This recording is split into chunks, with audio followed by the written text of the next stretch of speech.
कौन है ये? जैसा कहता क्या नाम है? जमील भाई। ओके, जय सद्गुरुदेव वंदन।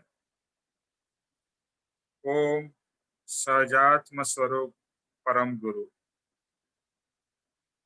अभी हम गाथा नंबर 68 पे हैं।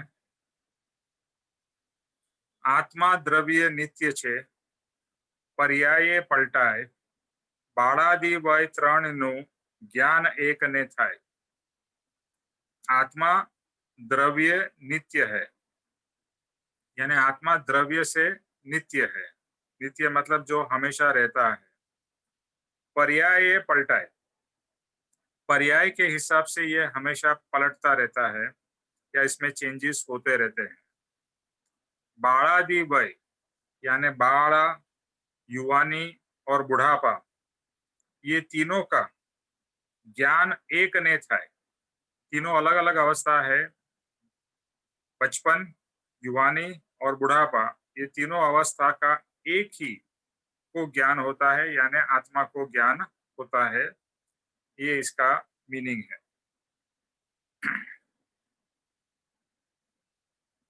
तो बचपन में, युवानी में और वृद्धावस्था में, तीनों में पर्याय अलग अलग है। इसको हम पर्याय कहेंगे। एक अवस्था, दूसरी अवस्था, तीसरी अवस्था, इसको पर्याय कहा जाता है। ओके, तो ये पर्याय में, तीनों पर्याय में आत्मा का नाश नहीं होता है। आत्मा तो हमेशा रहता ही है, पर्याय बदलती रहती है। और आत्मा नित्य और सदा रहने वाला वो पदार्थ है और वो नित्य रहता ही है। यानी अभी हम जो पीरियड की बात कर रहे हैं, इस मनुष्य भव की बात कर रहे हैं कि इसकी जो तीनों अवस्था है, तो अभी आपकी जो भी उम्र हो, तो आप देख सकते हैं कि आपके 50 साल, 40 साल, 60 साल जो भी हो, 70 इयर्स, उसके पहले के जो पीरियड थे, उस सभी पीरियड में आप थे। आपको मालूम है, मैं था। उसकी अवस्था आपको पता है। भले अवस्था चेंज होती गई, उम्र बढ़ती गई, शरीर की उम्र बढ़ी है, आत्मा की उम्र नहीं बढ़ती है। वो बढ़ती गई, चेंज होती गई, शरीर भी चेंज होता गया, लेकिन आत्मा जो था वो वैसा का वैसा ही रहता है और नित्य रहता है। एक तो आत्मा जैसा है वैसा रहता है और वह नित्य रहता है। उसका कोई चेंज एक तरीके से नहीं होता है, उसका न तो नाश भी होता है। तो अभी विशेषार्थ यहाँ से गाथा नंबर 68 से लेके गाथा नंबर 70 तक की तीनों गाथा में, 61 गाथा में शिष्य की शंका थी कि आत्मा क्षणिक है, क्योंकि हर एक बार कुछ न कुछ अवस्था चेंज होती जाती है। और वो अवस्था जो चेंज होती है, इसके वजह से शिष्य का ये मानना है कि एक अवस्था से दूसरी अवस्था में गए तो पहली अवस्था का नाश हुआ और दूसरी अवस्था उत्पन्न हुई। इसके लिए आत्मा भी क्षणिक है, ये शिष्य की शंका थी। तो वह उसमें अनित्य है, ये बात करता है। और शिष्य की ऐसी शंका का न्याय युक्त समाधान श्री गुरु परम कृपालु देव अत्यंत सरलता से लेकिन असरकारक भाव से तीनों गाथा द्वारा, जो अभी हम 1, 2, 3 करेंगे, 68, 69, 70, इसमें ये पॉइंट को प्रूव करते हैं कि आत्मा नित्य है और अविनाशी है। ज्ञान की तेजस्वी मात्रा बढ़ती जाती है, वैसे वैसे शिष्य के अंतर में उल्लास बल, विचार बल, गुरु भक्ति बल, बुद्धि बल बढ़ता जाता है। सॉरी, हाँ, गुरु भक्ति बल वृद्धिगत होता है, यानी वृद्ध होता है, यानी उसकी वृद्धि होती है, बढ़ता है। कौन सा भाव बताया यहाँ पर कि ज्ञान की तेजस्वी मात्रा बढ़ती है। जैसे अभी बात हो रही थी, सीटी जी ने बताया दैट प्रोग्रेस, इंप्रूवमेंट, अंदर से जो चेंज फील हो रहे हैं, तो वो ज्ञान की मात्रा की बढ़ोतरी हो रही है और वहां पर तेजस्विता है आत्मा की, ज्ञान की। तो जैसे जैसे शिष्य के अंतर में ये हो रहा है और जैसे जैसे ये अंदर से ज्ञान प्रकट हो रहा है या बढ़ रहा है, उसका उल्लास बढ़ता जा रहा है, उसकी विचार धारा, विचार बल बढ़ रहा है, उसकी गुरु भक्ति, क्योंकि गुरु के द्वारा मिला है, तो गुरु के ऊपर जो भक्ति है, ये सब की वृद्धमानता होती है, वृद्धि होती है। और ये सब क्रमशः बढ़ते ही जाते हैं। प्रकाश की सूक्ष्म रेखाएं प्रसरती जाती, यानी अंतरंग में एक प्रसार, प्रकाश फैल रहा है, ऐसा जीव को भासित होता है। जब ये प्रोग्रेस होता है तो, और नहीं होता है तो ऐसा लगता है कि अंधकार है। देखो, ज्ञान को हमेशा प्रकाश के साथ में कंपेयर किया जाता है और अज्ञान को अंधकार के साथ में। तो ज्ञान की जैसे जैसे बढ़ोतरी हो रही है तो आत्मा के अंदर में वो ज्ञान भी पसरता है और ऐसा लगता है कि यस, अंदर में से अंधेरा जा रहा है और ज्ञान बढ़ रहा है, ज्ञान फैल रहा है। अभी गाथा के ऊपर आते हैं। अथवा वस्तु क्षणिक है, क्षणे क्षणे पलटाती है, वह न्याय से देखने में आत्मा वस्तु होकर नित्य होने की शंका का समाधान श्री गुरु प्रथम वस्तु के वास्तविक स्वरूप का भान कराते हैं। तो शिष्य की जो शंका है कि क्षण क्षण, जैसे बचपन था, बचपन में से युवानी हुई, तो बचपन का नाश हुआ और युवानी का जन्म हुआ, ऐसा हम कह सकते हैं। तो शिष्य की ऐसी मान्यता है कि ये जो क्षण क्षण जो हमारे शरीर में फॉर एग्जाम्पल चेंज हो रहे हैं, हमारे आत्मा में चेंज हो रहे हैं, तो ये जो भी चेंजेस है उसमें एक की उत्पत्ति दूसरे का नाश हो रहा है, ऐसा शिष्य का मानना है। इसकी वजह से वो कहता है कि आत्मा भी एक क्षण में उत्पन्न हो रहा है, दूसरे क्षण में नाश हो रहा है। तो तीनों काल में, तो यहाँ पर वस्तु स्वरूप से सदगुरु समझा रहे हैं शिष्य को कि तीनों काल में जो वस्तु रहती है उसे जिन द्रव्य कहते हैं। द्रव्य किसे कहते हैं? 6 द्रव्य है इस पूरे ब्रह्मांड में। एक है जीव यानी आत्मा, दूसरा है पुद्गल जड़ जो फिजिकल मैटर हम सब देखते हैं, तीसरा है आकाश, चौथा है धर्मास्तिकाई जो गति देता है, पांचवा है अधर्मास्तिकाई जो गति को कंट्रोल करता है, और जो छठा है वो है समय, काल। तो ये 6 द्रव्य है, ये 6 द्रव्य नित्य है, सदा रहने वाले हैं, और जो सदा रहते हैं उसको द्रव्य कहा जाता है। तो द्रव्य, वस्तु, पदार्थ, तत्व, ये पर्यायवाचक शब्द है। कभी हम कहते हैं द्रव्य, कभी हम कहते हैं वस्तु, कभी हम कहते हैं पदार्थ, कभी हम कहते हैं तत्व। तो ये सब पर्यायवाचक, यानी it means the same kind of thing और सेम थिंग, बट उसका शब्द कभी कभी अलग अलग सिचुएशन के हिसाब से यूज किए जाते हैं। तो द्रव्य का लक्षण क्या है? सत। द्रव्य का लक्षण है सत, मतलब जो नाश नहीं होता है। सत मीन्स जो है। पहली बात तो सत का मतलब होता है जो एग्जिस्ट करता है, जो है, और जो नाश भी नहीं होता है उसको सत कहा जाता है। इसके लिए आत्मा को सत कहा जाता है। और हम कहते हैं सत चित आनंद, जिसके अंदर में सत का प्रवाह है, सत जिसके अंदर में प्रकट हुआ है उसका सत चित आनंद। तो अगर हमारे अंदर में सत का आत्म साक्षात्कार हुआ है तो सच्चित आनंद हमारे अंदर में प्रकट होगा। और आज नहीं है, हम दुखी है, हम हमेशा चिंतित है, तो फिर हम सत से दूर है। तो ये हमेशा एक मेजर आप ले सकते हो कि अगर आप दुखी रहते हो, चिंतित रहते हो, आकुल व्याकुल रहते हो, संकल्प विकल्प में रहते हो, तो आप हमेशा एक दुखी स्टेट में रहोगे, लो स्टेट में रहोगे। तो उसको हम कहेंगे कि सत नहीं है, यहाँ पर असत है। और जो ज्ञानी पुरुष की जो दशा है सच्चिदानंद कहते हैं, जैसे यहाँ पे कहते हैं ना, आप निरागी, निर्विकारी, सच्चिदानंद स्वरूप, सहजानंदी, अनंत ज्ञानी, अनंत दर्शी और त्रैलोक्य प्रकाशक, ये ज्ञानी के गुण हैं। तो ये इसके द्वारा हमारे और ज्ञानी में कंपैरिजन हम देख सकते हैं।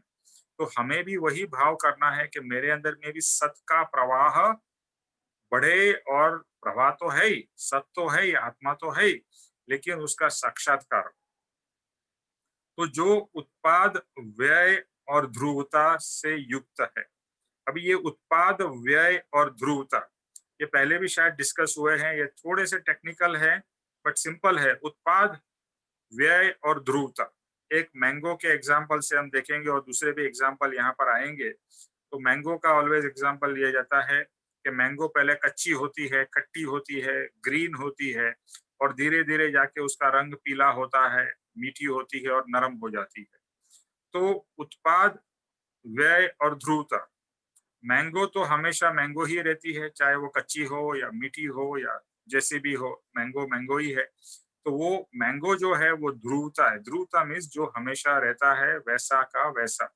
उत्पाद मतलब उसमें कुछ, उत्पाद मतलब कुछ नई अवस्था पैदा हुई, जैसे कच्ची में से पक्की हुई, तो हम कहेंगे मैंगो की पक्की अवस्था का उत्पाद हुआ और कच्ची अवस्था का व्यय हुआ, यानी वो नाश हुई।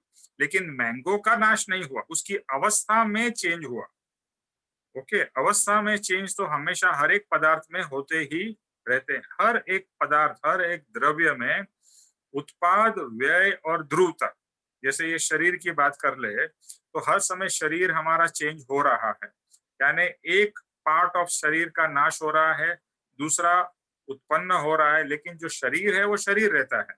शरीर बदल के मनुष्य से मैं कोई प्राणी नहीं बन जाता हूँ, मैं मनुष्य ही रहता हूँ, लेकिन मेरे शरीर में चेंज हो रहे हैं, तो उसको उत्पाद, व्यय और ध्रुवता कहते हैं। उत्पाद मीन्स जैसे अभी सफेद बाल आ गए, तो काले बाल का नाश हुआ और सफेद बाल की उत्पत्ति हुई, लेकिन बाल तो बाल ही रहे। समझ गए? तो इस तरह से उत्पाद, व्यय और ध्रुवता को समझना है। तो जो गुण और पर्याय आश्रय रूप है वह द्रव्य है, ऐसा सर्वज्ञ देव कहते हैं। तो हर एक द्रव्य ये गुण से संपन्न होते हैं। कौन से? उत्पाद, व्यय और ध्रुवता, जिसको पर्याय कहा जाता है। चेंजेस को पर्याय कहा जाता है, जो चेंज हो रहा है वो पर्याय है। और जो पदार्थ तो वैसा का वैसा ही रहता है, जो मूड है वो तो वैसा ही रहता है, और उसमें चेंजेस हो रहे हैं, उसको पर्याय कहा जाता है। अपनी जाति का त्याग किए बिना नवीन पर्याय प्राप्ति वह उत्पाद, यानी बेसिक चेंज नहीं हो रहा है। बेसिक तो जैसे बताया मैंगो है, बाल है, वो वैसा का वैसा ही है, लेकिन जो चेंज हुआ उसको पर्याय की प्राप्ति जो हुई, यानी उसको चेंज हुआ या नया जो बना, उसको हम उत्पाद कहते हैं। पूर्व अवस्था पर्याय का त्याग वह व्यय है। जो पूर्व था, जैसे काले बाल से सफेद बाल हुआ, तो काले बाल का जो त्याग हुआ, बाल तो बाल ही रहा है, वो बाल कोई ब्लैक का ही व्हाइट हुआ है, राइट? तो काले बाल का जो व्हाइट हुआ है, वो काले बाल का व्यय हुआ, सफेद बाल की उत्पत्ति हुई या उत्पाद हुआ। बट वह जो वस्तु थी, इसमें बाल ले लो, मैंगो ले लो, या जो भी पदार्थ ले लो, शरीर ले लो, वो शरीर जो है वह ध्रुव है, वो अनादि रहता है। तो ये जो स्वभाव है, ये अनादि रहने वाला जो स्वभाव, उसको हम ध्रुवता कहते हैं। ध्रुव मतलब ध्रुव जो तारा है, इट इज फॉर एवर ऐसा माना जाता है, इसीलिए ध्रुवता शब्द यूज किया जाता है। तो पदार्थ में जो सदा अविनाशी रूप से रहता है, साथ रहता है, उसे गुण कहते हैं। अभी हर एक पदार्थ में गुण रहता है। कोई भी पदार्थ को आपको डिस्क्राइब करना हो तो आप उसको गुण से ही डिस्क्राइब करते हो। नमक है तो खारा है, राइट, सॉल्टी है। शुगर है तो स्वीट है। तो हम दोनों पदार्थ को कैसे जानते हैं? उसके गुण के द्वारा जानते हैं। मिर्ची है तो तीखी है, नींबू है तो खट्टा है। इस तरह से हम हर एक चीज को उसके गुण के द्वारा जानते हैं। तो गुण हमेशा पदार्थ के साथ में अविनाशी रूप से रहता है। कभी भी पदार्थ और गुण अलग हो नहीं सकते। तो पर पदार्थ में अनेक अवस्था रूप परिणमन होते हैं, उसे पर्याय कहा जाता है। यानी ये जो पदार्थ में जो चेंजेस हो रहे हैं, मूलभूत गुण वही रहता है, बट दूसरे कुछ गुण चेंज होते हैं। जैसे आम का खट्टे में से मीठा होना, उसको पर्याय कहते हैं। ये अलग नए से उन्होंने बताया है। और द्रव्य क्या है? वो गुणों का समूह है, गुणों का पिंड है। और गुण में समय समय पे परिणमन होते हैं। जैसे आपका बचपन में जो स्वभाव था, अभी अलग स्वभाव हो गया, बट मूल स्वभाव शायद आपका सेम रहा है, लेकिन कुछ कुछ चेंजेस आपके जैसे मैच्योरिटी आती है, वो चेंज होते जाते हैं ना। हम बचपन के जैसे बच्चे के जैसे तो अभी बिहेव नहीं करते हैं, because now we are matured. तो ये चेंज आया ना हमारे में, बट शायद जो मेन हम है वो कभी चेंज नहीं होता है। तो द्रव्य गुणों का समूह है और पिंड है। कोई भी द्रव्य है वो क्या कहते हैं? गुण का समूह है, और समय समय में उसमें गुणों में चेंजेस होते हैं, जिसको हम पर्याय कहते हैं। जैसे आम का खट्टे से मीठा होना, कड़क से नरम होना, इस तरह से जो भी चेंज है, गुण में ही चेंज हुआ ना, गुण उसका चेंज हो गया, तो उसको हम पर्याय कहते हैं। तो उत्पाद व्यय वह पर्याय को लेकर है, और ये जो उत्पाद है और व्यय है, ये किसको लेकर है? ये पर्याय के कारण। तो हर एक वस्तु में पर्याय तो होती ही है। Every moment the whole universe is changing. Change भी हो रहा है, फिर भी वो वैसा का वैसा ही रहता भी है। जैसे आत्मा बार बार, आपका आत्मा की जो पहले दशा थी, अभी थी और आगे होगी, उसमें चेंज हो रहा है, लेकिन आत्मा नित्य है। आत्मा is the common factor. I hope ये बात समझ में आ रही है। यहाँ आगे कहते हैं, पर्याय से रहित द्रव्य नहीं होता।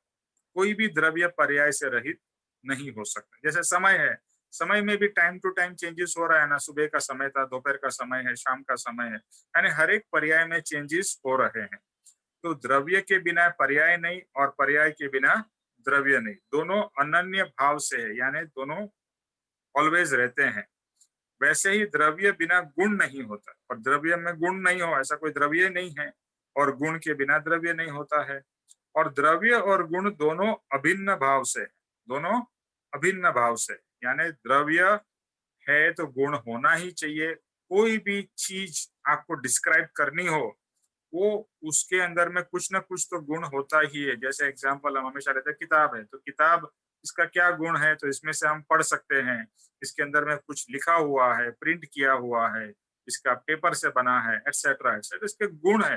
हर एक चीज का गुण होता ही है, और हम गुण से ही पदार्थ को जानते हैं कि ये पदार्थ ऐसा है, ये पदार्थ ऐसा। अभी इसके अंदर भी देखे तो पहले जब ये पुस्तक नई नई प्रिंट हुई थी, तो शायद उसकी जो दशा थी या उसकी कंडीशन थी डिफरेंट थी। आज कुछ समय या कुछ सालों के बाद में अभी भी पुस्तक तो पुस्तक ही है, लेकिन थोड़ी पुरानी हो गई है।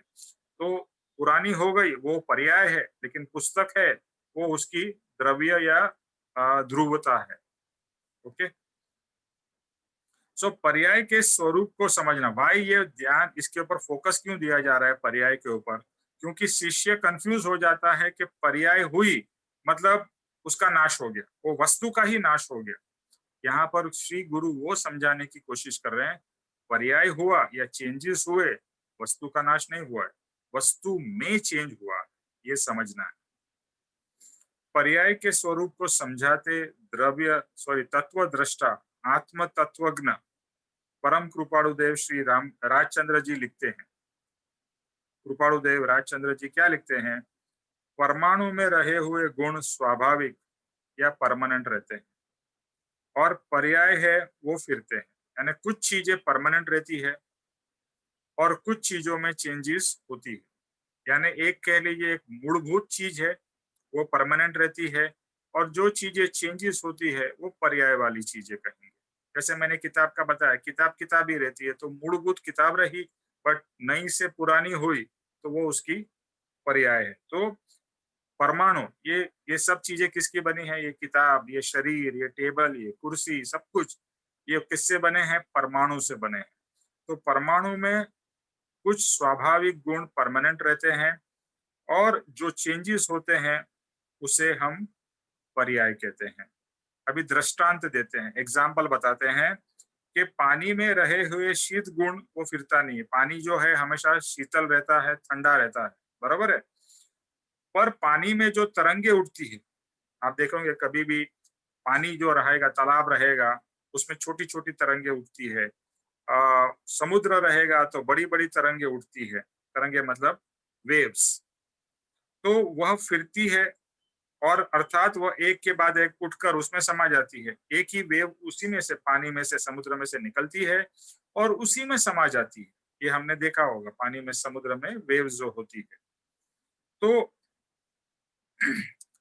अर्थात एक, हाँ, इस प्रमाण से पर्याय अवस्था अवस्थांतर हुआ करती, यानी जो वेव बना, पानी ऊपर आया, उसमें अंदर में फिर वही वेव बन के वही वेव पानी में समा गई, तो क्या हुआ? ये पानी में चेंज हुआ ना, पानी की कुछ अवस्था में चेंज आया। तो ये अवस्था का जो हुआ अवस्थांतर यानी चेंज हुआ, इसलिए करके पानी के विषय रहा हुआ जो शीतलता अथवा पानी, पानी का मूलभूत चेंज हो गया क्या? पानी अगर वेव बन गई तो पानी पानी नहीं रहा क्या? क्या पानी में से शीतलता चली गई? तो कहेंगे नहीं, पानी में शीतलता तो थी और पानी में शीतलता है, और पानीत्व जो कहें वो तो रहा ही है। सिर्फ वेव बनी, वेव उठी और वेव उसमें समा गई। तो वेव उठना और वेव समाना वो उसकी पर्याय है, वो उसके अंदर में जो चेंज हुआ, लेकिन जो मूलभूत पानी का स्वरूप है वो पानी ही रहा है। इसके लिए पानी के विषय रहा हुआ जो पानीता फिरती नहीं है पर हमेशा रहता है। तो पर्याय रूप तरंग वो फिरा करती है। पर्याय रूप तरंग जो है, कभी छोटी वेव आती है, कभी बड़ी वेव आती है, ये पर्याय चेंज हो रही है, कांस्टेंट है, ये कांस्टेंट। आप समुद्र के किनारे जाओ, waves 24 hours around the year waves चलती ही रहती है, आती है जाती है, आती है जाती है। तो ये पर्याय है। तो यह गुण की हानि वृद्धि रूप चेंजेस व पर्याय है, यानी इसमें चेंज हुआ, कुछ बढ़ा कुछ कम हुआ, वेव ऊपर आई वेव नीचे चली गई, समा गई। तो जो भी चेंजेस हुए उसको पर्याय कहेंगे। और पानी पानी रहा, उसको क्या कहेंगे? उसकी ध्रुवता कहेंगे। I hope it is clear. और किसी को भी डाउट हो तो पूछिए। निमेश भाई, ये जो आपने बताया ना, ध्रुवता माने तो हमेशा हमेशा रहने वाला ना, यस। ध्रुवता। और पर्याय में गुणों में बदलना, और द्रव्य द्रव्य जो है वो तो नित्य होता है द्रव्य, ना। द्रव्य मतलब जो बेसिक है वही द्रव्य। हाँ नित्य। ध्रुवता हाँ, जो मतलब नित्य होता है, मतलब जो नित्य। फिक्स होता है, हाँ, वही द्रव्य है जिसको हम ना। हाँ जिसको हम ध्रुवता भी कह सकते हैं कि वो तो वही रहता है, उसमें अच्छा, नहीं होता है। ओके। ठीक। ओके। आपका माइक बंद कर दीजिए। यहाँ परमाणुओं के स्कंद रूप पानी वह द्रव्य है, नवीन तरंग का उत्पन्न होना वह उत्पाद है, पूर्व तरंग का नाश होना वह व्यय है, और पानी की शीतलता हमेशा रहना वो ध्रुवता है। तो आई होप वेरी क्लियर। आगे, शीतलता वह गुण है, तरंग है वो पर्याय है। तरंग जो आ रही है एक के बाद एक, इससे सिद्ध होता है कि अपने में अपने अपने सॉरी इससे सिद्ध होता है कि अपने में अनंत पर्याय उत्पन्न अ, होते होने के बावजूद द्रव्य अपनी द्रव्यता को, सत को कभी भी उत्पत्ति और विनाश नहीं होता है। यानी पर्याय चाहे कितने भी आए और चले जाए, कितने भी उत्पाद और व्यय होए, लेकिन जो मूल चीज है उसका कभी भी नाश नहीं होता है, कोई भी पदार्थ का। यानी परमाणु हमेशा परमाणु ही रहेगा, भले फिर परमाणु में चेंजेस होते रहेंगे, लेकिन परमाणु परमाणु ही रहेगा, आत्मा आत्मा ही रहेगा। ऐसा उसका कभी विनाश होता नहीं। उत्पाद व्यय तो पर्याय को लेकर है, यह बात विशेषता से गाथा नंबर 70 में आगे आएगी। यही पॉइंट वापस फिर से रिपीट भी होगा। अभी श्री गुरु शिष्य को क्या उपदेश देते हैं? हे भव्य, वस्तु क्षण क्षण बदलती देखने में आती है, इसलिए वे अनित्य है, ऐसी तेरी शंका है। तेरी शंका यही है कि वस्तु हमेशा बदल रही है, इसके लिए वह नित्य नहीं है, ये तेरी शंका है। बट वस्तु तो मात्र सत है, कोई भी चीज है वो सत है, कोई पदार्थ है, द्रव्य है, वो सत है। आत्मा भी वस्तु को लेकर सत है, आत्मा भी एक द्रव्य है, एक पदार्थ है, और वह सत है, और सत द्रव्य है। वस्तु स्वरूप से नित्य है, टिकने वाला और टिक के बदलने वाला है। वस्तु क्या है? वह नित्य है, यानी आत्मा नित्य है। लेकिन हमारे आत्मा में कॉन्टिन्यूअस चेंजेस होते रहते हैं ना, अलग अलग भाव आत्मा में उत्पन्न होते हैं। कभी हम खुशी होते हैं, कभी हम दुखी होते हैं, कभी हम एकदम इलेटेड होते हैं, कभी हम डाउन होते हैं। तो इस तरह से हमारे अंदर में आत्मा आत्मा रहता है, लेकिन आत्मा के भाव निरंतर बदलते रहते हैं, आत्मा के विचार निरंतर चेंज होते रहते हैं। तो ये जो आत्मा में जो चेंजेस हो रहे हैं, भावों में चेंज हो रहे हैं, क्योंकि आत्मा तो भावात्मक पदार्थ है, तो भावों में जो चेंज हो रहे हैं उसको कहेंगे पर्याय। और आत्मा जो है वो तो वैसा का वैसा ही रहता है। तो जब भी हम कोई जानवर के योनि में थे तभी और कुछ भाव हो रहे थे, शायद कीड़ी चींटी मकोड़े में थे चाहे शायद और कुछ भाव हो रहे थे। और मनुष्य में भी, इस भाव में भी, इस एक दिन में भी हमारे कितने भाव में परिवर्तन होते हैं। 24 घंटे में हम we go through so many different emotions and feelings and behaviours.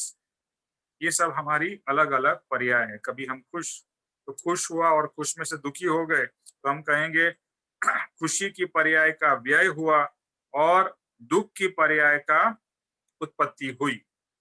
फिर से हम दुखी में से खुश हुए तो हम कहेंगे दुख की पर्याय व्यय हुआ और खुशी की पर्याय की उत्पत्ति हुई। तो वस्तु मात्र सत्य है, सत्य है, और आत्मा भी वस्तु को लेकर सत्य है, सत्य द्रव्य है। वस्तु स्वरूप से यानी आत्मा स्वरूप से नित्य है, टिकने वाला है और टिकेगा लेकिन बदलने वाला भी है। और ये everything in universe has this principle. जैसे अर्थ है, जैसे सूरज है, सूरज सूरज ही है लेकिन कॉन्स्टेंटली सूरज में चेंजेस हो रहे हैं, वो साइंटिस्ट लोग बताएंगे। पृथ्वी में भी कांस्टेंट चेंज हो रहे हैं लेकिन पृथ्वी पृथ्वी ही रहती है। तो हर एक पदार्थ इस ब्रह्मांड में कांस्टेंटली चेंज होता रहता है लेकिन पदार्थ पदार्थ ही रहता है। समय समय ज्ञानादि परिणाम के पलटने से उसके पर्याय का पलटना है। तो आत्मा कैसा है? भावात्मक पदार्थ है, ज्ञानात्मक पदार्थ है। तो अभी हम कभी हम कुछ जानते हैं, अभी हम सत्संग की बात जानते हैं, जैसे सत्संग खत्म हुआ हमारे घर काम में लग जाएंगे, हमारे बिजनेस के काम में लग जाएंगे, तो हमारी ज्ञान की पर्याय चेंज हो जाएगी। हमारा ज्ञान का उपयोग दूसरी वस्तु में चला जाएगा। अभी हमारा ज्ञान का उपयोग सत्संग में लगा है, तो हमारी पर्याय निरंतर चेंज हो रही है। और जैसे समुद्र पलटता है वैसे ही हमारी ज्ञान की पर्याय भी निरंतर चेंज हो रही है। और यही पर्याय है। लेकिन आत्मा जो ज्ञान स्वरूप है उसका ज्ञान कभी नाश होने वाला नहीं। आत्मा का ये एक बहुत ही इंपॉर्टेंट गुण है, कितना भी हमारे अज्ञान अंदर अज्ञान भरा हो लेकिन अज्ञान भी एक ज्ञान का ही गुण है, isn't it? कोई चीज को हम रॉन्ग जानते हैं, वो भी जानते तो है ना, हर समय हम कुछ ना कुछ तो जानते हैं, सही जानते हैं, गलत जानते हैं, जानते तो हैं। तो ये जो जानने का गुण है वो ज्ञान गुण आत्मा में सदैव सदैव सदैव है, फॉर एवर है और फॉर एवर रहेगा, क्योंकि वो उसका मूलभूत गुण है। मूल जो मूल है वो हमेशा रहेगा, बाकी सब चेंजेस होते रहेंगे। अभी बाल, जैसे बाल, युवान और वृद्ध, ये तीन अवस्था है हमारे लाइफ की। यह नित्य स्वरूपी आत्मा को विभाव की पर्याय है। बाल अवस्था वर्तन में आत्मा बाल दिखता था। जब भी हम बच्चे थे, कोई भी बच्चा होता है तो उसका आत्मा भी बच्चे जैसा हो जाता है, उसकी समझ भी बच्चे जैसी होती है। बाल्य अवस्था का त्याग करके युवावस्था ग्रहण करते हैं, तब युवान जान पड़ता है। उसकी फिजिकल ही कैरेक्टरिस्टिक चेंज होती है, ऐसा नहीं है ना, उसकी सोचने की, उसकी बिहेव करने की, हर एक चीज में परिवर्तन आता है। और युवा अवस्था को छोड़कर जब वो वृद्ध बन जाता है तब उसकी वृद्ध जानने में आता है, वो वृद्धता होती है, उसकी सोच वृद्ध जैसी हो जाती है, बहुत ज्यादा मैच्योर्ड हो जाता है। पहले जैसे खिल खिल हंसता था अभी हंसता नहीं है, सीरियस हो जाता है। तो हर एक चीज में यानी फिजिकली हमारे बॉडी में चेंजेस होते हैं, लेकिन इसी तरह से पैरेलली हमारे आत्मा में भी बहुत सारे चेंजेस होते हैं। जैसे जैसे हमारी आयु शरीर की चेंज होती है, हमारी युवा से वृद्ध अवस्था आती है। तो ये सब हमको जानने में आता है। ये तीनों अवस्थाओं का भेद हुआ वो पर्याय। ये तीनों अवस्था जो है उसको हम पर्याय कहेंगे। पर वो तीनों अवस्था में आत्मा द्रव्य का भेद हुआ नहीं। तीनों अवस्था में आत्मा द्रव्य तो आत्मा द्रव्य ही रहा, भले उसके स्वभाव में चेंजेस अवश्य हुए। अर्थात अवस्थाएं बदलती है पर आत्मा बदलता नहीं। आत्मा की अवस्था बदली लेकिन आत्मा तो वही का वही रहा। आप जो थे 25 साल पहले, 50 साल पहले, आप जो आत्मा थे वो तो आत्मा ही रहे हैं, लेकिन आपके नेचर में काफी चेंजेस आ सकते हैं। तो आत्मा वह तीनों अवस्था को जानता है और वह तीनों अवस्था ही उसकी स्मृति में है। बड़ी इंपॉर्टेंट बात क्या है कि ये तीनों अवस्था को आत्मा जानता भी है। बचपन की बातें भी आपको याद है, युवानी की बातें भी याद है, कहाँ कहाँ पर क्या किया था, कहाँ घूमने गए थे, ऐसी अच्छी अच्छी या बुरी बातें तो हमारी स्मृति में भी है। तो पास्ट की बातें भी आत्मा को याद है। सो तीनों अवस्था में आत्मा एक ही होता है, ऐसा पॉसिबल है। पर अगर आत्मा क्षण क्षण बदलता है तो वैसा जानने में नहीं आता। अगर आप सोचो कि आत्मा, युवान आत्मा अलग हो गया, बच्चे का आत्मा जो बालक आत्मा था वो एक अलग है, युवान आत्मा अलग है और वृद्ध आत्मा अलग है। Is it right? तो आप कहोगे नहीं नहीं, आत्मा तो वही था, सिर्फ आत्मा के अंदर में चेंजेस हुए हैं। तो शिष्य की शंका यह है कि युवान आत्मा अलग, बचपन का आत्मा अलग, वृद्ध का आत्मा अलग, इसीलिए कहते हैं क्षण क्षण आत्मा का जन्म हो रहा है, क्षण क्षण आत्मा मर रहा है। तो सोचने में भी ये डाइजेस्ट करना कितना रॉन्ग लगता है। और अभी तो हमें समझ आई है, तो हमें समझ में आता है ये एक नित्य चीज चल रही है, उसमें चेंजेस होते जा रहे हैं बस। इस प्रकार से अनंत गुण पर्याय वाला द्रव्य तीनों काल टिकने वाली वस्तु है। द्रव्य के गुण परिणमन से क्षण क्षण पलटते अवस्था वह पर्याय दशा है, परंतु वह अवस्था के धारण करने वाला सत्ता वस्तु पदार्थ द्रव्य वह नित्य है। यानी जो आत्मा की बात करे तो आत्मा नित्य है, सदा नित्य है, और इस मनुष्य भव में से दूसरे भव में जाएगा उस समय में भी ये आत्मा नित्य ही रहेगा। उसकी जो ज्ञान क्रिया है, जानने की क्रिया है, वो बंद नहीं होगी, वो हमेशा चलती रहेगी। चाहे वो तिर्यंश में जाए या दूसरी कोई मनुष्य गति में जाए या स्वर्ग में जाए या नरक में जाए, ये कभी मूलभूत आत्मा का जो है जानने का गुण विल नेवर एवर डाई। इसके लिए आप जब इस सोते भी हैं तो भी आप जान रहे हैं, आप सपने को जान रहे हैं, सपने को जी रहे हैं, तो वो जानने का जो मूलभूत चीज है वो आत्मा के कारण। हे शिष्य, द्रव्य का स्वरूप इस प्रकार से, तो ये द्रव्य का स्वरूप है, उसके ऊपर अनंत अनंत विचार करके जीव की नित्यता का निर्णय कर। तो कृपाणु देव हम सबको कह रहे हैं ऐसा द्रव्य का स्वरूप है, इसके ऊपर में बहुत गहराई से विचार करके आत्मा की नित्यता का निर्णय कर।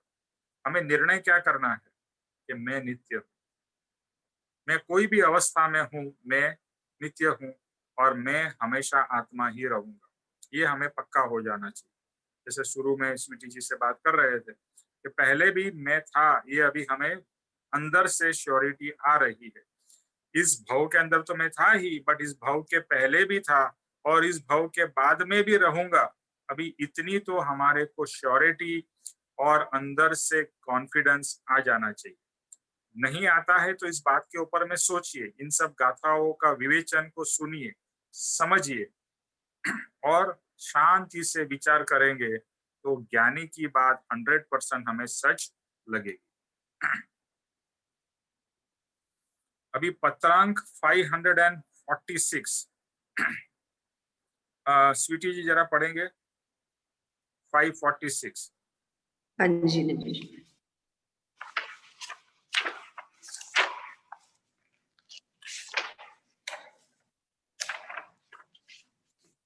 और जिनके पास वचनामृत है वो भी 546 पुस्तक खोल, पुस्तक में 546 पत्र मिला स्वीटी जी। हाँ जी निमेश भाई। इसमें हर एक पदार्थ को अनंत पर्याय अवस्था है। अनंत पर्याय बिना का कोई पदार्थ हो नहीं सकता। हाँ जी। ओके, वो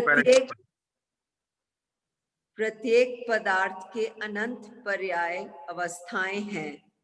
अनंत पर्याय के बिना कोई पदार्थ नहीं हो सकता, ऐसा श्री जिनेंद्र का अभिमत है और वह यथार्थ लगता है, क्योंकि प्रत्येक पदार्थ समय समय में अवस्थांतरता पाता हुआ होना चाहिए। ऐसा प्रत्यक्ष दिखाई देता है। क्षण क्षण में जैसे आत्मा में संकल्प। एक minute, let us go one by one, otherwise क्या होगा, बहुत लंबा हो जाएगा। हम एक एक का डिस्कस करते जाएंगे सत्संग इसके ऊपर कि हर एक, ये बात वही चीज रिपीट हो रही है। अभी कृपाणु देव ने उनके पत्रांक में क्या लिखा है उसके क्रॉस रेफरेंस हम देख रहे हैं कि हर एक पदार्थ अनंत पर्याय से है, मतलब उसमें अनंत पर्याय होती है। अनंत, एक पर्याय की बात नहीं हो रही है, अनंत पर्याय होती है। हर एक पदार्थ में अनंत पर्याय है या अवस्थाएं हैं। अनंत पर्याय, वापिस वो रिपीट कर रहे हैं, अनंत पर्याय के बिना कोई भी पदार्थ हो नहीं सकता। हर एक पदार्थ अनंत पर्याय से भरपूर है। यानी मैं आत्मा भी अनंत पर्याय से भरपूर हूँ, ये शरीर भी अनंत पर्याय से भरपूर है, ऐसा जिनका अभिमत है। यानी उनका ये कहना है, ये मानना है और ये यथार्थ लगता है। ये एग्जैक्टली हमें हमारे एक्सपीरियंस से और गुरु के समझाने से ये हमें यथार्थ लगता है, क्योंकि हर एक समय, हर एक पदार्थ समय समय पे चेंज होता ही जा रहा है, बदलता ही जा रहा है और बदलना प्रकृति का नियम है। हमें प्रॉब्लम क्या होती है ना, कोई भी चीज चेंज होती है या कोई व्यक्ति चेंज हो जाती है तो हमें बहुत दुख दर्द होता है, अरे ये तो पहले ऐसी थी अभी ऐसी हो गई, ये पर्सन ऐसा था अभी ऐसा हो गया, पहले तो मुझे बहुत अच्छी तरह से प्रेम से बात करता था, अभी तो मुझसे झगड़ा करता है, मुझे देखता भी नहीं है। अरे चेंजेस चेंजेस ये प्रकृति का नियम है, हर कोई चेंज हो रहा है, इवन आप भी चेंज हो रहे हो, सामने वाला भी चेंज हो रहा है और हर समय ये चेंजेस होते जा रहे हैं। तो अवस्थान्तर यानी पर्याय या चेंज होना ये प्रत्यक्ष दिखाई देता है, ये हमारे भी अनुभव में आता है। Everything is changing and everything will continue to change, but accepting the change is पुरुषार्थ। पुरुषार्थ क्या है? चेंजेस को एक्सेप्ट कर, जो हो रहा है उसे एक्सेप्ट करते जाए। यस, कभी अच्छा आया, कभी बुरा समय आया, कभी ये हुआ, कभी वो हुआ। Accepting the change is very important. Okay, आगे स्वीटी जी। क्षण क्षण क्षण क्षण में जैसे आत्मा में संकल्प विकल्प परिणित होकर अवस्थान्तर हुआ करता है, वैसे परमाणु में वर्ण, गंध, रस, रूप अवस्थान्तरता पाते हैं। वैसी अवस्थान्तरता पाने से उस परमाणु के अनंत भाग हुए ये कहना योग्य नहीं है, क्योंकि वह परमाणु अपनी एक प्रदेश क्षेत्र व गाहिकता त्याग किए बिना उस अवस्थान्तर को प्राप्त होता है। ओके, बेसिकली यहाँ पर दो चीजों की बात कही है, एक आत्मा की और एक परमाणु की, एक जीव की, एक उद्गल की। पहले कहते हैं क्षण क्षण आत्मा के अंदर में विषय, विषय के अंदर में हमारे जो आत्मा जो जानता है उसके विषय चेंज होते रहते हैं ना। जैसे बताया अभी क्या विषय है, हमारा सत्संग चालू है, तो हमारा आत्मा सत्संग रूप हो चुका है, उसकी सोच उसके विचार सत्संग वाले हैं। जैसे ही संसार में जाएगा तो संसार के विचार, और वहां पर हर एक जगह पर क्या होता है, संकल्प विकल्प होते हैं। कोई भी चीज कर लो, आपके अंदर में हमेशा संकल्प भी होगा विकल्प भी होगा। चलो अभी आज शाम को खाना बनाना है, संकल्प है, फिर विकल्प होगा क्या बनाएंगे, अरे ये बच्चे को तो ये पसंद नहीं है, पति को ये पसंद नहीं है, इसको तो ये होता है, अभी ये तो ये सामग्री नहीं है, अरे मेरा आज ये बनाने का मूड नहीं है, एटसेट्रा एटसेट्रा। मतलब एक संकल्प खाना बनाने का हुआ, उसके बाद में कितने विकल्प होते हैं, तो जितने भी विकल्प होते हैं उसको हम पर्याय कहेंगे। तो ये सब संकल्प विकल्प आत्मा के पर्याय हुए। तो ये और ये अवस्थान्तर हुई ना आत्मा की, कोई भी तो एक अवस्था से दूसरी अवस्था में, एक विचार से दूसरे विचार, दूसरे से तीसरे विचार, तो हमेशा ये अवस्थान्तर यानी अवस्था चेंज हमारी आत्मा की। जैसे विचार वैसे आत्मा उसमें ढल जाता है ना। आप देखिए, जैसे आपका मन का विचार होता है वैसे आत्मा उसमें ढल जाता है, आप नोटिस करिए। ओके, तो अवस्थान्तर हमारे जैसे विचार या भाव होते हैं उस हिसाब से हमारा आत्मा का, उस हिसाब से वो ढल जाता है, वैसा बन जाता है। ओके, और ये आत्मा की बात हुई। अभी परमाणु की बात करें, फिजिकल मैटर की, तो वो परमाणु से बना है।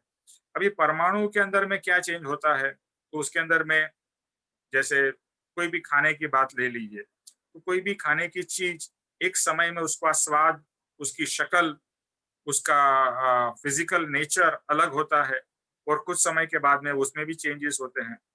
तो चेंज किस में होते हैं, उसके वर्ण में, उसके यानी दिखने में, उसके गंध में, उसके रस में, उसके रूप में, यानी अलग अलग जो फिजिकल मैटर है, जो 5 इंद्रियों से हम जानते हैं, तो पांचों इंद्रियों के जो चीजें हैं उसमें चेंजेस फिजिकल मैटर में होते रहते हैं।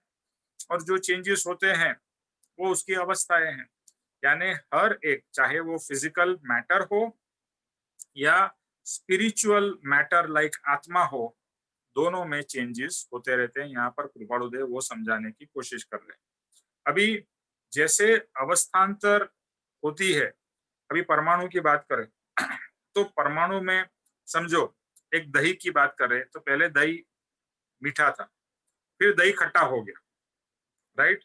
दही तो दही रहा, मीठा था और अभी खट्टा हो गया। तो उसके अंदर में जो परमाणु थे उसमें चेंजेस हुए, उसके कारण वो मीठा दही खट्टा हो गया। लेकिन क्या हम कहेंगे कि उसके पीसीस हो गए, कुछ मीठा था अभी वो मीठा और अभी वो खट्टा हो गया, उसका पीस होके चेंज हो गया? तो ऐसा तो हम नहीं कहेंगे परमाणु के पीसीस हो गए और पीसीस होके उसमें चेंजेस हुए हैं, नहीं, वो चीज जो वैसी थी वैसी ही रही है, लेकिन उसके अंदर में चेंजेस हुए हैं। दही दही रहा, दही दही से दूध नहीं बन गया, दही दही रहा, लेकिन मीठे में से खट्टा हो गया। और एक क्षेत्र अवगाहन मतलब जो दही वहां ही पड़ा है ना, दही उड़ के यहाँ से उठ के और कहीं नहीं चला गया।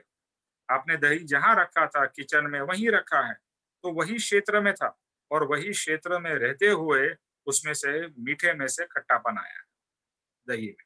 इस तरह से हर एक वस्तु का विचार करें तो एक क्षेत्र मतलब वही क्षेत्र में रहते हुए वहां से हिले बिना, जैसे आपने कोई किताब एक जगह पे रखी हो और कुछ सालों तक रखी हो, किताब को आपने हिलाया डुलाया भी ना हो, लेकिन फिर भी वो नई किताब पुरानी हो जाएगी। आपके कपड़े के बारे में सोचिए, आप कपड़े कबाड़ में रखते हो, बहुत महंगे वाले कपड़े, उसको आप छूते भी नहीं हो, मतलब वही कपड़ा वहीं रहा है ना, तो पहना भी है, फिर भी वो कपड़ा अपने आप पुराना हो जाता है।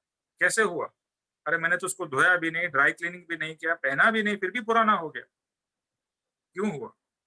क्योंकि ये पर्याय इस पदार्थ का है, वो अपने आप पुराना होने वाला है और वही जगह पे है और हिला भी नहीं डुला भी नहीं। तो वही एक क्षेत्र अवगाहन का मतलब होता है, वही क्षेत्र में रहते हुए भी इसमें चेंजेस हुए हैं और उसका कोई उसके पीसीस भी नहीं हुए, पीसीस भी नहीं, वो वन पीस ही रहा है, बट फिर भी चेंजेस हो गए।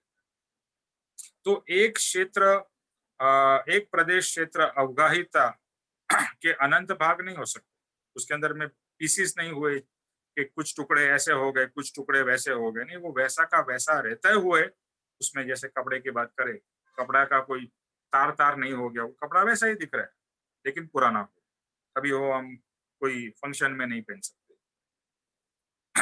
ओके, आगे स्वीटी जी। समुद्र एक होने पर भी निवेश भाई एक मिनट, ये जो 546 में कौन सा है, मेरे को मिला नहीं इसलिए। स्वीटी जी पेज नंबर बताओ। पेज नंबर तो 546 है ना? नहीं पतरा पेज नंबर 446 है और गाथा वो सॉरी पत्रांक है 546 सरोज जी। अच्छा ठीक है। समुद्र एक होने पर भी जैसे उसमें तरंगे उठती हैं और वे तरंगे उसी में समाती हैं, तरंग रूप से उस समुद्र की अवस्थाएं भिन्न भिन्न होती रहने से भी समुद्र अपने अवगाहक क्षेत्र का त्याग नहीं करता और कुछ समुद्र के अनंत भिन्न भिन्न टुकड़े नहीं होते, मात्र अपने स्वरूप में वह रमण करता है।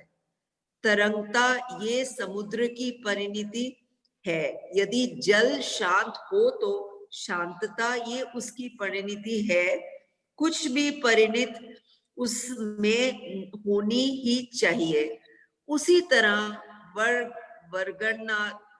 वर्गणादि परिणाम परमाणु में बदलते रहते हैं, परंतु उस परमाणु के कुछ टुकड़े होने का प्रसंग नहीं होता, अवस्थान्तर को प्राप्त होता रहता है, जैसे सोना। बस दैट इज एनफ।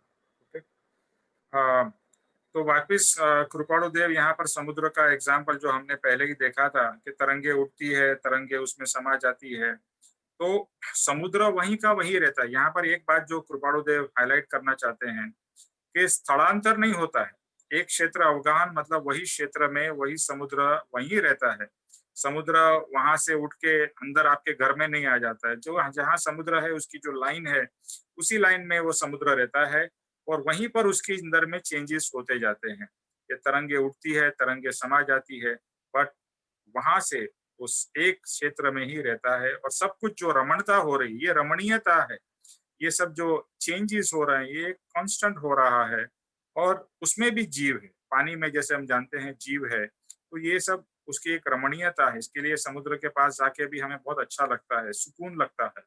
और ये सब हम देखते हैं, नदी की जो समुद्र की लहरें आ रही है मिल रही है, आ रही है मिल रही है, हमारा जीवन भी कुछ ऐसा ही है, आ रहा है जा रहा है, आ रहा है मिल रहा है, बट हमें ऑब्जर्व करना है। देखो समुद्र का पानी वेव आती है जाती है, उससे हमें कुछ फर्क पड़ता है?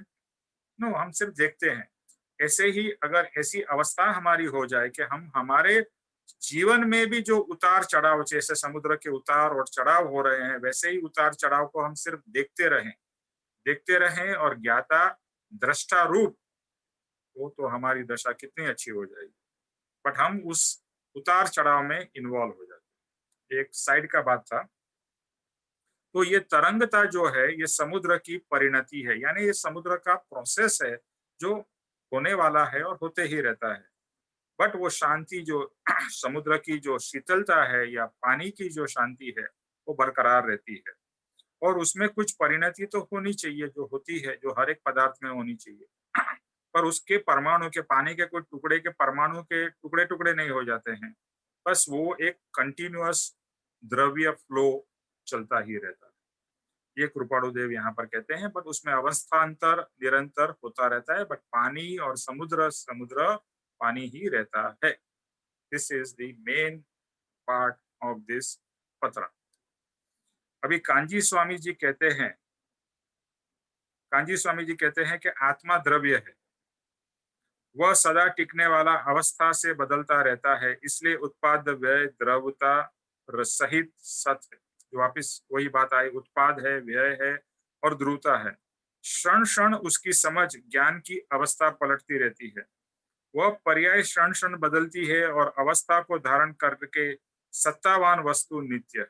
यानी हमारे अंदर में, हमारे ज्ञान में, हमारे सोचने में, हमारे स्वभाव में जो चेंजेस है वो हमारी पर्याय है, वो चेंजेस जो हो रहे हैं, लेकिन हमारा जो ज्ञान है वो नित्य है। जैसे कांजी स्वामी जी कहते हैं, आत्मा द्रव्य पलटता नहीं है, यानी द्रव्य आत्मा कुछ पलट के दूसरा द्रव्य नहीं बन जाता है।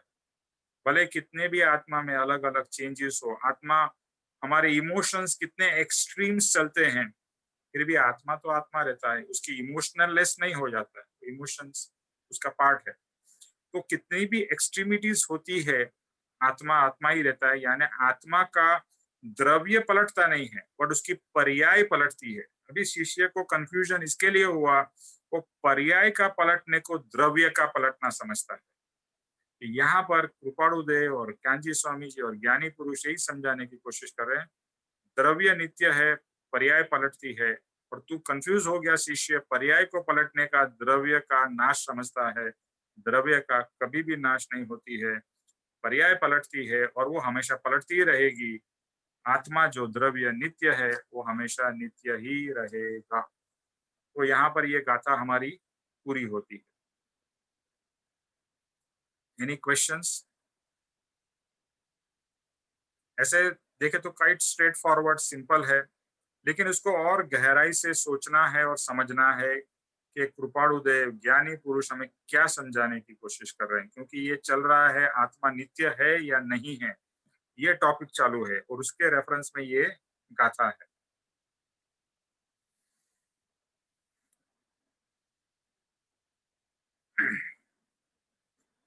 ओके, तो अभी हम गाथा नंबर 69 पे जाते हैं। थोड़ी शॉर्ट में ही ये कर लेंगे क्योंकि इसके कंटिन्यूएशन में ही है 68 के। गाथा 69 है, अथवा ज्ञान क्षणिक नु जे जानी वदनार, वदनारो ते क्षणिक नहीं कर अनुभव निर्धार। यहाँ मीनिंग है अथवा ज्ञान क्षणिक नु, यानी हमारा ज्ञान क्षणिक है, यानी बार बार चेंज होता है, क्षणिक है। जो उसको जानता है, जो उसको वो ज्ञान को जान रहा है, जो पदार्थ को जान रहा है। जैसे मैंने अभी कुछ चीज देखी तो मेरा ये ज्ञान हुआ, दूसरी चीज देखी तो दूसरा ज्ञान हुआ, तीसरी, यानी हमारा ज्ञान क्षण क्षण चेंज हो रहा है ना।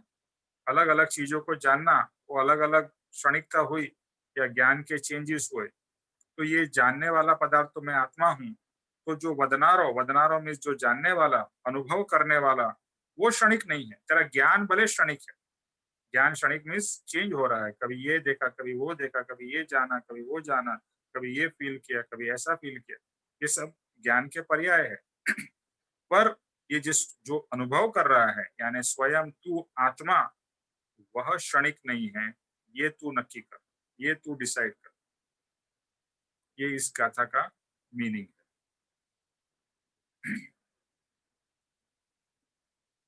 इसका मीनिंग ये जो फिर से मैं रिपीट कर, कुछ पदार्थ क्षणिक है, ऐसा ऐसा जो जानता है और जानकर कहता है, अर्थात जानने वाला क्षणिक हो नहीं सकता। जानने वाला तो परमानेंट, आप और मैं परमानेंट है, ये बात पक्की हो जानी चाहिए।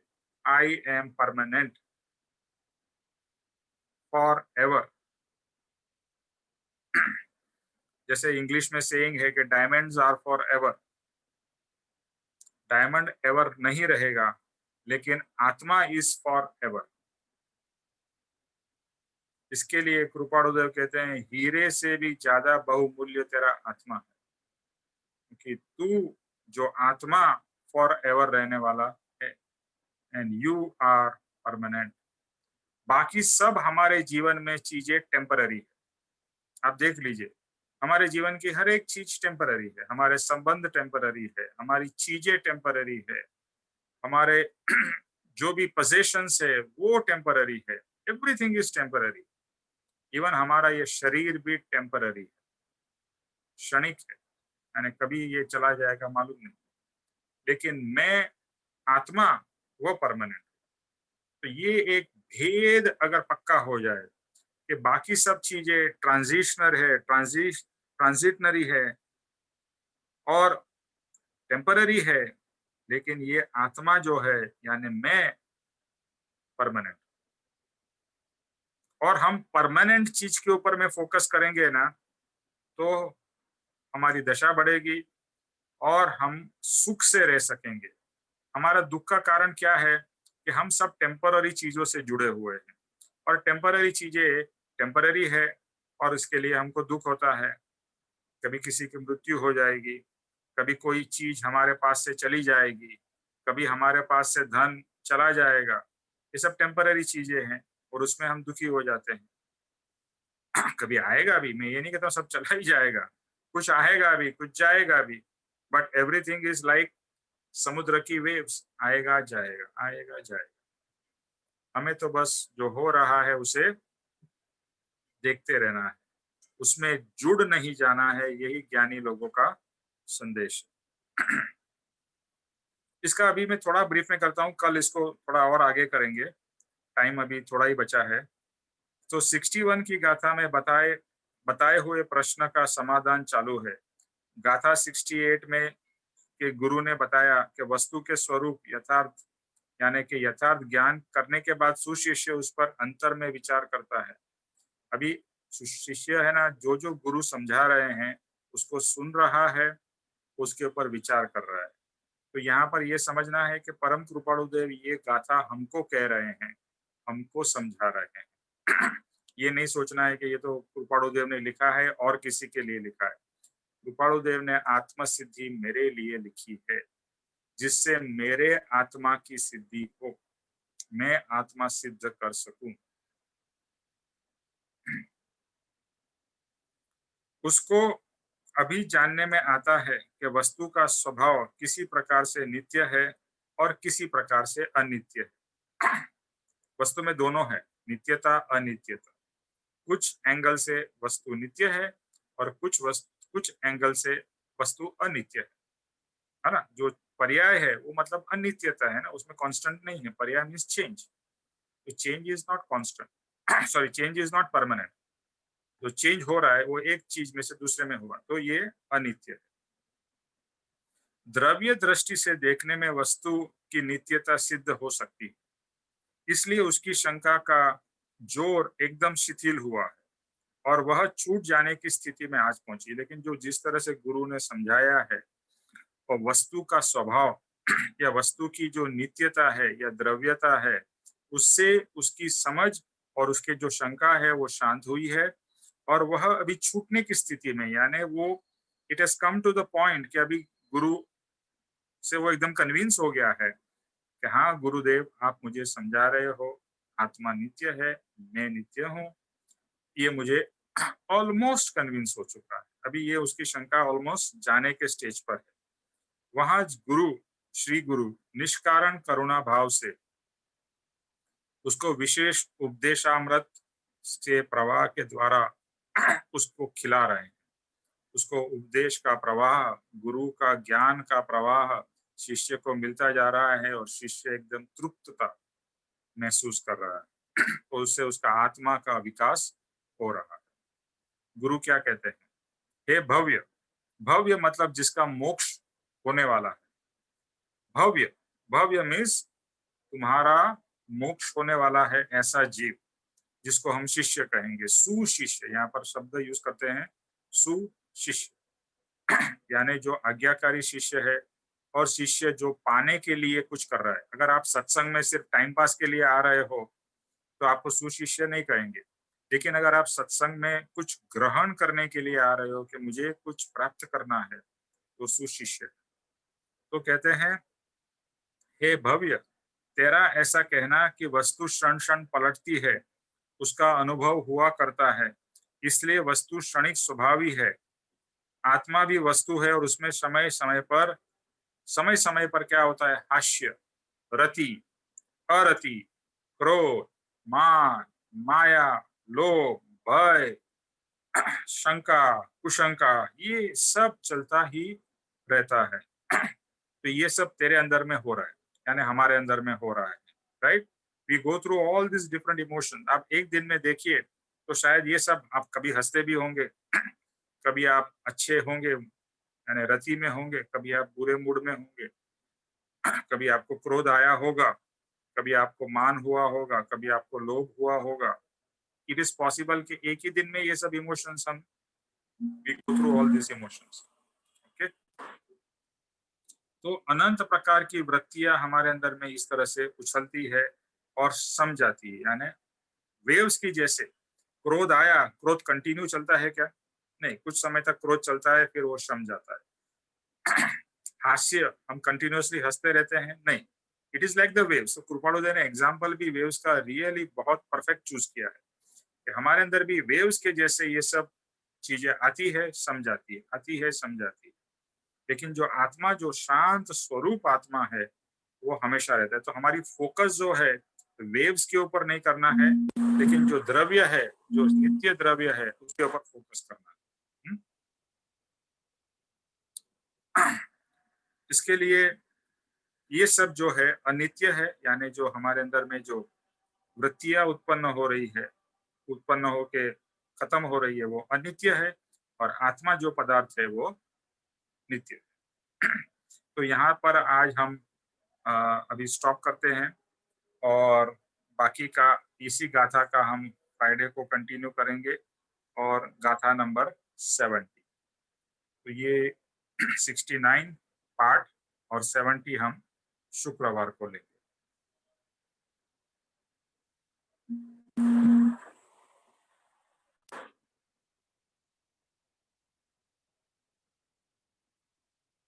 ओके, अभी किसी को भी कुछ प्रश्न है अभी तक जो हमने किया?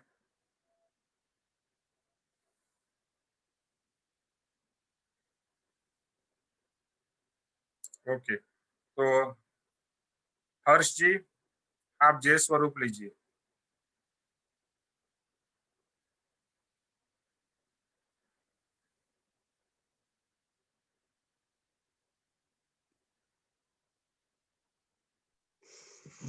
हाँ जी सर।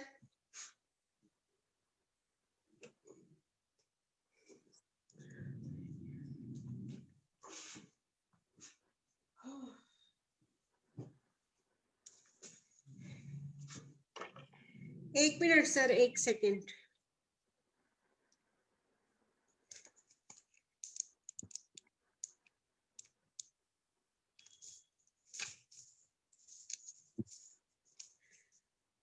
जय स्वरूप समझा विना पाम्यो दुख अनंत, समझाव्यूं ते पद नमो श्री सद्गुरु भगवंत।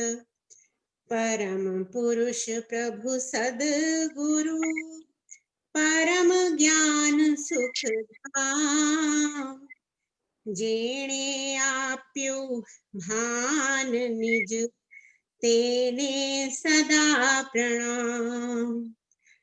देह छता जेनी दशा, परते देहाती ते ज्ञानी ना चरण मां हो वंदन अगणित। हे परम कृपालु देव, जन्म जरा मरण आदि सर्व दुखों का अत्यंत क्षय करने वाला वीतराग क्या हुआ? पुरुष का मूल मार्ग आप श्रीमान ने अनंत कृपा करके मुझे दिया। उस अनंत उपकार का प्रत्युपकार करने में मैं सर्वथा असमर्थ हूँ। फिर आप श्रीमान कुछ भी लेने में सर्वथा निष्प्रिय हैं, जिससे मैं मन वचन काया की एकाग्रता से आपके चरणारविंद में नमस्कार करता हूँ। आपकी परम भक्ति और वीतराग पुरुष के मूल धर्म की उपासना मेरे हृदय में भव पर्यंत अखंड जागृत रहे, इतना मांगता हूँ। वह सफल हो, सफल हो, सफल हो। ओम शांति शांति शांति। त्रिलोक के नाथ की जय हो, जय हो। जय हो, परम कृपाणु देव की जय हो, सद्गुरु देव की जय हो, आपके आनंद की जय हो, सर्व मुमुक्षुओं के परमार्थ पुरुषार्थ की और जय हो, विजय हो, विजय हो। सबका कल्याण हो, सबका कल्याण हो। सद्गुरु प्रणाम निमेश भाई। धन्यवाद धन्यवाद सर। नमस्ते भाई। Thank you Nimesh. जय सद्गुरुदेव महाराज। सद्गुरुदेव वंदन। जय सतगुरुदेव। Thank you very much. Thank you Nimesh भाई। Thank you. आप किधर हो, दिखाई नहीं दे रहे हो? अरे वाह, थैंक यू अंकल। अरे वाह बेटा, एकदम थैंक यू। आपका बहुत बहुत आभार बेटा। थैंक अंकल यू, बोल रहे क्या? Thank you, thank you, thank you, thank you. सबका कल्याण हो, सबका कल्याण हो। जय सद्गुरुदेव।